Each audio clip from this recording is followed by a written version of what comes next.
Om Tat Sat. My humble prostrations to the all-pervading Brahman or God, to my worshipful Guruji, Swami Jyotirmayananda Maharaj, to all the sages and saints, and to each of you divine soul watching today's satsang. So let's get started on Sutra number 11 from the Kaivalya Pad of the Raja Yoga Sutras of Patanjali. Commentaries by my worshipful Gurudev, Swami Jyotirmayananda, and narrated by myself, Swami Nikhilananda. So let's get started. Sutra 11, Kaivalya Pad. The sutra is Hetu Phala Ashraya आलम्बनैः संगृहीतत्वात् एषाम् अभावे तद्भावः. Let's repeat. हेतु फल आश्रय आलम्बनैः संगृहीतत्वात् एषाम् अभावे तद्भावः. Meaning, these four give rise to the formation of subtle desires, cause, fructification, receptacle, and support. Four things. Therefore, when these are destroyed, the vasanas become extinct. Remember, we are trying to reduce and eliminate the vasanas. So the explanation, this sutra sums up various points referring to the vasanas or subtle desires, which have been explained before. But to reiterate, an aspirant must gain a deep insight into the following four factors that go to constitute the existence of the vasanas. The first one is called hetu, means the cause of the vasanas. Why is the vasana being created? Ignorance and its immediate effects consists of the five kleshas or afflictions, and they are the cause of sakamya karma, karmas with a desire or actions performed with desires. These in turn give rise to the formation of subtle desires or kleshas, vasanas and karmas, and then they go to form a vicious cycle.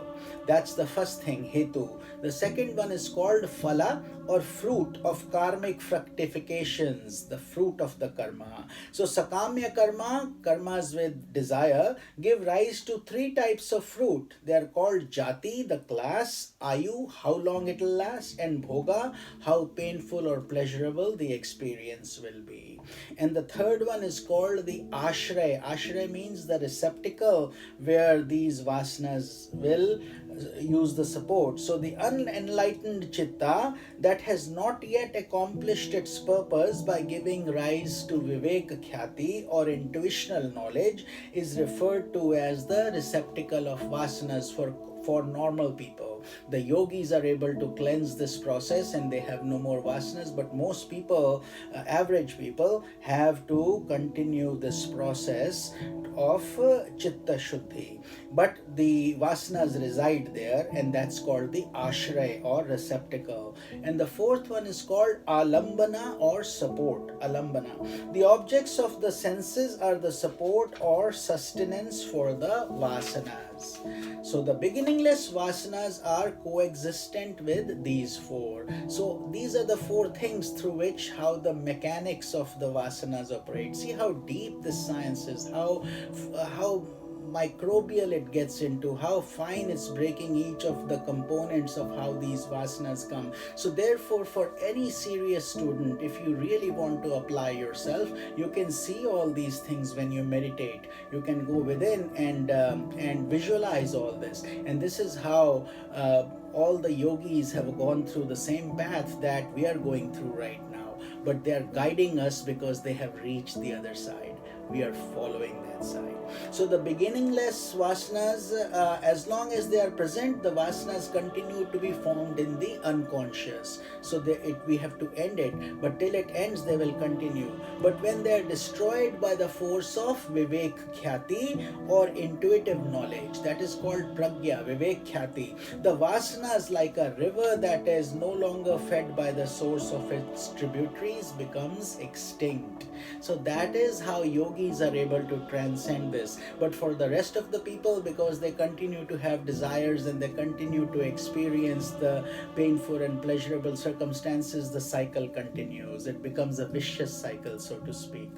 The disciplines of yoga are directed towards the removal of ignorance by the unfoldment of Vivek Khyati. So our objective is to get to that intuitive intellect, for this unconscious, subconscious to dry out, where the vasanas are phased away. When ignorance is destroyed, the accompanying kleshas are also destroyed. Ignorance is avidya, and the accompanying kleshas are asmita, raga, dvesha, abhinivesha, klesha. These are the things we have covered many times over the many months and the many sutras that we have been doing these over a period of time. So if you go through that, I'm sure most of you are familiar to it by now, but if not, please refer to the previous sutras. They attain the state of dagdha bija. So when the kleshas are destroyed, what that means is that the seed that has the potency to germinate can no longer do so. It is now a roasted seed, so you can enjoy it, you can eat it, but it will never grow again. So they become burnt up, or dagd, and that is the state of a yogi, whereas most other people have seeds that have germination potential, and they do germinate continuously. So in the case of an enlightened sage, his chitta has already accomplished the purpose of his existence, and therefore it begins to melt in its own source. So there is no reason for the chitta to exist, because it was the storehouse, and the storehouse, there is nothing to store in it anymore for the yogis. But for the average people, the cycle continues. So endowed with an enlightened chitta, such a liberated sage is no longer influenced by impressions arising out of sense perceptions. Therefore, his senses that constantly feed the rivers of vasanas in the ignorant are as if absent in the sage.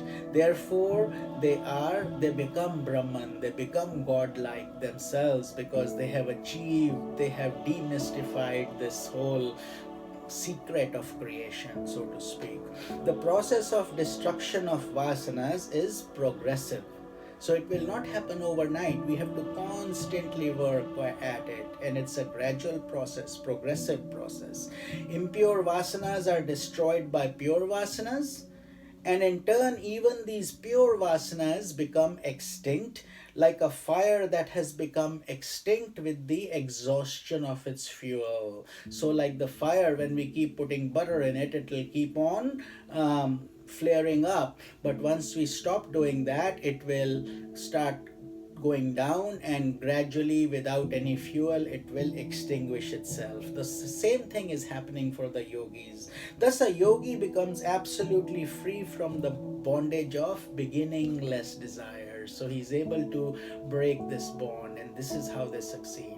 And this is the guidance for us. So if we want to get there, we should follow these same footsteps. So beautiful sutra. I hope you're enjoying this. And if you are, please continue subscribing, liking, sharing with everybody, because this is the beautiful wisdom of our scriptures, and they are meant to be shared. This is Swami Nikhilananda. Om Tat Sat.